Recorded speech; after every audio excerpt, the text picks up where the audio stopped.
Hey everybody, it's Becky from Outside the Q. I'm here today to actually recook, you will not believe it, Thai fried bananas. And the reason I'm recooking them is because, hey, you guys have actually loved that video. However, you guys stopped watching it after a minute in when I rip open that package. So guess what? It's my favorite thing to do, so why not learn to make it homemade? Stick here right here with us. We're gonna start this right now.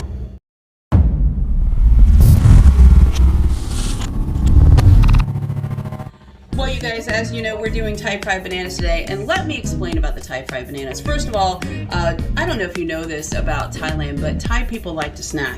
And I have been there, thankfully, 3 times, and on my last trip back in 2016, it was an amazing trip. But what do you remember the most about your trips? You remember the fantastic food that you actually have. Well, I've decided the one thing that has stuck with me for so many years is these Thai fried bananas.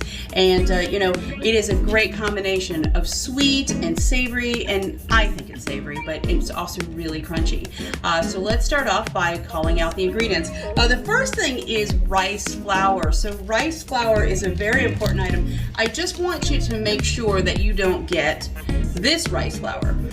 There's nothing wrong with this rice flour if you are actually making a bread or something like a glutinous dessert.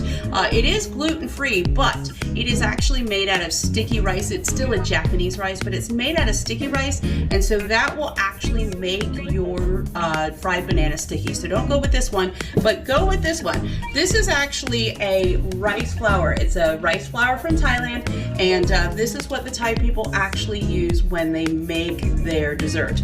The next thing is, just in comparison, this is a glutinous rice. Again, you don't want to do this, make it sticky, okay? Minus the glutinous. All right, so the next thing you're actually going to need is shredded coconut. Shredded coconut is very important as well. It is, you basically, this is, I'll put the exact amount, but the shredded coconut, you hydrate it for a little bit. You can get it in any store. It's very inexpensive. We also have in here baking powder and also salt. Now, the baking powder, you want to check to make sure your baking powder is alive and kicking, because you don't want it to actually deflate the frying, okay? So in other words, to test baking powder, well, A, you could check the package for the date, but B, you can actually put a little bit of baking powder into a glass. If it bubbles within 10 seconds, you have good baking powder. The next thing is there's actually sugar. Sugar goes in there. Sugar, it's not really a big amount, it's just a 1/4 cup, but the sugar will actually sweeten that and bring that flavor out.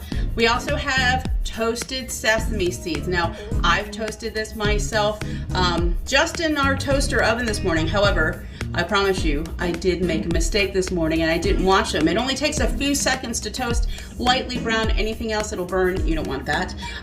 There's also water. There's some sort of liquid in there, so there's water in there.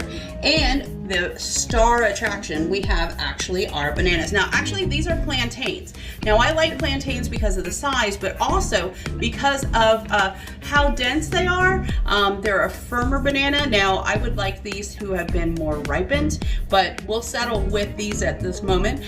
These will actually be perfect for frying. You could also do bananas as well, but I will promise you that if your oil is not hot enough, these bananas will actually disintegrate. So you don't want that either. All right, stick with us. Let's get to making these Thai fried bananas. Okay, so it is actually really important to start with your rice flour. Now, there's 3/4 cups of rice flour in here, and then I also have my baking powder and salt mixture. It is a 1/2 teaspoon of baking powder and 1/2 teaspoon of salt. You go ahead and pour it in with your rice flour. Now, originally, this is not a dump and go. For bakers out there, you know that you actually do have to stir up your baking powder and your salt. The reason that is so that way it is properly mixed with that rice flour, and that baking powder can be activated everywhere within your frying your dough, okay, or your batter. Sorry, your batter. Then next you're going to go ahead and add sugar. It is a 1/4 cup of sugar. Pour that right in there, and again, mix some more, mix some more. And then we're going to go ahead and get that coconut going. Basically, it's just a couple tablespoons of water in here that's hydrating this coconut, and it makes it a little more moist. I mean, after it's been sitting on the shelf for a hot minute. Now, if you were in Thailand, you'd shred your own coconut, but guess what? I'm not in Thailand. And I could shred my own coconut. I could hunt it down, but pass. This will actually do, again, we are gonna fry that. So that is in there. Again, you mix it up. So that way the coconut is actually spread throughout that rice flour. The final thing, not really the final thing, the second to last thing is your toasted sesame seeds. It really brings out just a really fantastic flavor. Oh, did I mention, so the coconut was a 1/3 cup of coconut, and then the toasted sesame seeds is a 1.5 tablespoons. Now the last thing we're gonna add to this batter is actually the water. I do have 1/3 cup of water. And we're gonna go ahead and add this to the batter.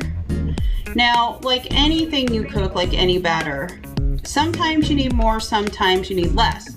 So if you find your batter is actually too gooey and too chewy and just not liquidy enough, you can add more water. If you find it's too liquidy, add a little more rice flour. But when I say add a little bit, I say go ahead and you add it per tablespoon. Now see, this is too thick. That's not what you want. So I'm gonna need a little more water. I'm gonna go get it off camera here. And then I'm just gonna add it in a little bit by little bit though. See, I'm not gonna add a dump, but we're gonna add it until we get a nice consistency. Again, you don't want it, you're not making a cake, you're making a batter, but you don't want it super thick, okay? So, again, stir it up. And that actually looks like a pretty nice consistency. You see that? So now the final thing is I waited to go ahead and prep the bananas. So let's go ahead and do that, and then we'll be ready to fry. Again, my oil is already going, and it's just regular vegetable oil. My oil's going in the fryer. I've set it at between 320, 350, and then we'll see how it's going.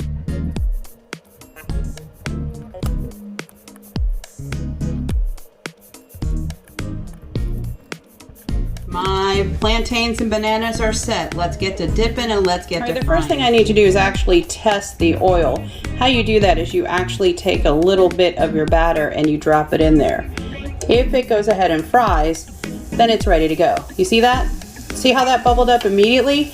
That's what you want. That means your oil is hot, and that means it's time to start rocking. So I'm gonna go ahead and take these tongs here. We're gonna go ahead and stick a bunch of these in the batter.